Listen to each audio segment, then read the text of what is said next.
The year was 1952, and the world was a pretty happening place. Harry S. Truman was rocking the White House. The buck stops here. Mr. Potato Head was patented. The Yankees won the World Series, and you could buy a car with built-in AC. But most people agree, the most exciting thing in 1952 happened in a little town called Altoona, Pennsylvania, when a guy named Bob opened up the world's first Sheetz store. In 1952, Bob Sheetz set out to create a store that was centered around something he was really passionate about, taking care of people. Bob wanted to create a place where his customers could quickly and easily get stuff they needed, like fresh milk or a loaf of bread, with super friendly and helpful style, which everybody knows is Bob's trademark. Call it crazy, but Bob set out to build a business on providing something that he felt people really needed, really great service and total customer focus. We had dairy stores in the family because we had a family dairy business. They had one store that I wanted to buy. I had been working in it. My father reluctantly said he would sell it to me. I had $990. The total inventory came out to $1,006. He said, just give me the $900, keep the $90 to put in the register to make change in your first day of business. That's how number one got started. It was called Sheetz Dairy Store. Bob decided he needed some quality help, so he hired his brother Steve part-time. At the age of 12, I worked 25 hours a week. My hours were 8 a.m. till 1 p.m., Monday to Friday, because our father wanted us out of bed early and out of the house. So I worked 8 to 1 with Bob, and today I would be what you call a facilities person.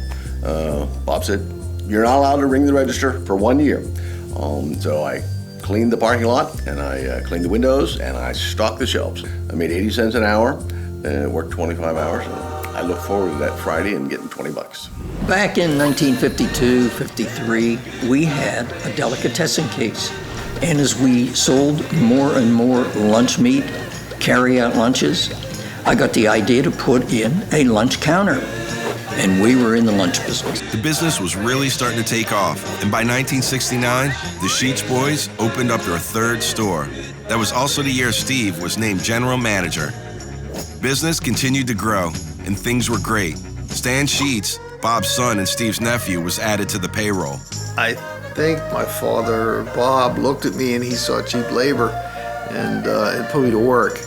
I do remember him telling me at one point in time that I was being paid 50 cents an hour, but I really don't recall ever getting any money. But it all worked out. We all had fun. Working at store number one, it was a good time. The team had a master plan to grow to 7 stores by 1972. They nailed it, and then some. In 1972, the company expanded from 7 to 14 stores. I hired Aunt Bess, who happened to be Stan's aunt. Everybody wanted to come in and get her pies. We were food first, but gasoline came along. In the early 70s, Steve talked Bob into adding gasoline pumps to the stores and introducing self-serve gasoline to central Pennsylvania. Steve had been at the NACS Convenience Store Convention. And one of the items they had on there was convenience stores selling self-serve gasoline. We learned how to be good gasoline marketers. 1976 rolled around and Sheetz ventured out, opening the very first Sheetz store outside the state of Pennsylvania. Over the next few years, the business really grew like crazy, with stores popping up all over. And then in 1983, the 100th Sheetz store was opened.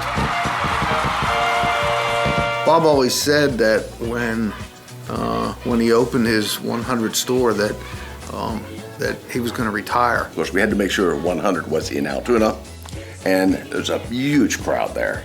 And I'm speaking, and I pull the microphone, boom, right from the court. Now we've got no microphone. Now I'm screaming because there's trucks coming by there. And that was store number 100. And store 100, Bob said, brother, I'm headed to Florida. And he left. Bob left on a high note, retiring and handing over the leadership of his company to Steve. Around that time, Louis Sheetz, Big Joe Sheetz, and Charlie Sheetz came on board to help grow the company. Bob really taught Joe the real estate business, and Joe was just so good at picking sites. Beyond that, he had just a real feel for the business, for the people, the customer, the employee, and he just did so much at our executive committee meetings. He just kept us grounded all the time. Charlie came with us back in the late 70s and went on to open the restaurants. He became our restaurant man. And of course, Louis is still active in the business as Executive Vice President of Marketing. He's done a great job for us.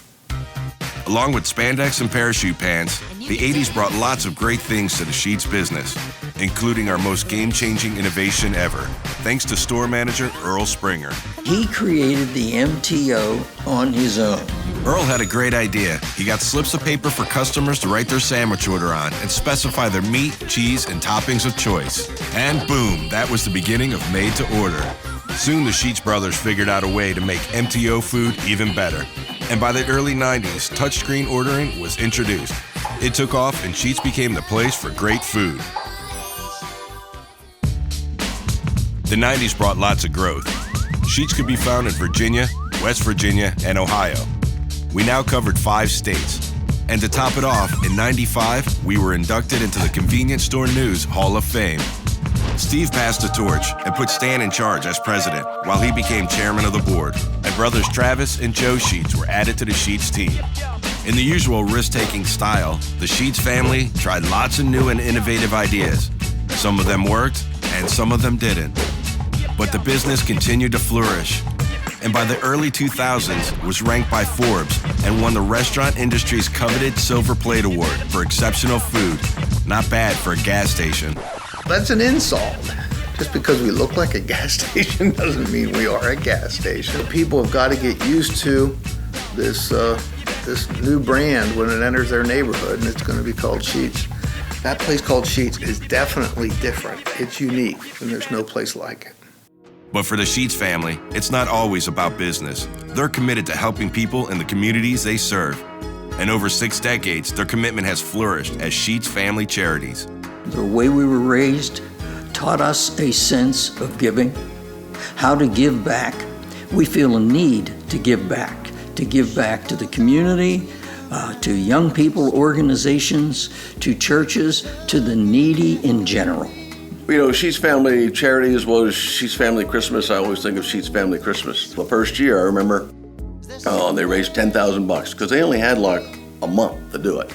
$10,000 and took 100 kids shopping. You know, it caught on, I think, just by word of mouth because everybody had such a great time, and we all realized, you know, from the very beginning that, you know, this is really a great thing. And then from that, we just kind of kept evolving.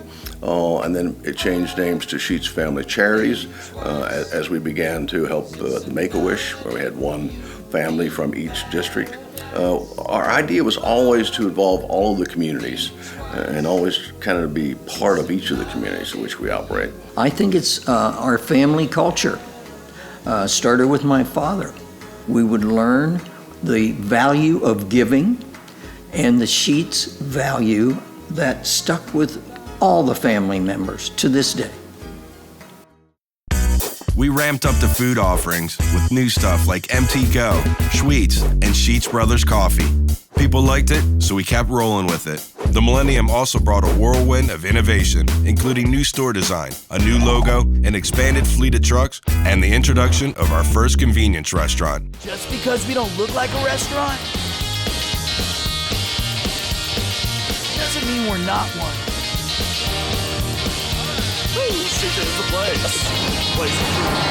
The Millennium also brought the opening of the first ever Sheetz Distribution Center in 2001 and the Sheetz Brothers Kitchen in 2008. And no decade would be complete without new Sheetz locations and new adventures like moving into North Carolina. The new Millennium brought new Sheetz family members to the business, Adam, Ryan, and Ashley. We need to have as many young people with young minds coming into this business and making it happen and making it change. We started in the convenience store business with food.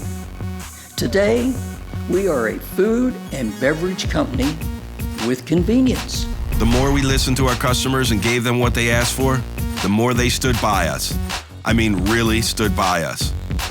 We're talking nearly 4 million loyalty card holders, 500,000 Facebook fans, and counting.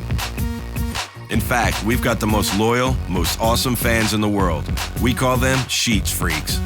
But all of this takes people, dedicated people, like we have now, and all future hires as we expand over the next 5, 10, and 25 years. The people in the end are really what built this business. My fantasy is that someday every Sheetz employee will be happier punching in than they are punching out. And that will happen because the work environment that every management person at Sheetz has created is so positive, so friendly, and so much fun that everybody just loves coming to work. What started off as a small dairy store in Altoona, Pennsylvania in 1952 has turned into something way bigger than we could have ever imagined. We're no longer just a place where people stop for gas or food. We are a part of the fabric of their lives. We are the favorite for a lot of people, and that's not something we take lightly. We keep working hard to satisfy them, the same as we did on the first day we opened in 1952. Tomorrow, we will continue to grow and meet our customer needs. What's our next innovation? Time will tell, but it's certain to be a game changer because that's just how we roll. Nearly 430 locations in 6 states, 15,000 employees, and a six-pack of whoop-ass opened up on the convenience store and quick-serve restaurant industries. We've got 60 years under our belts, and we promise we're just getting started.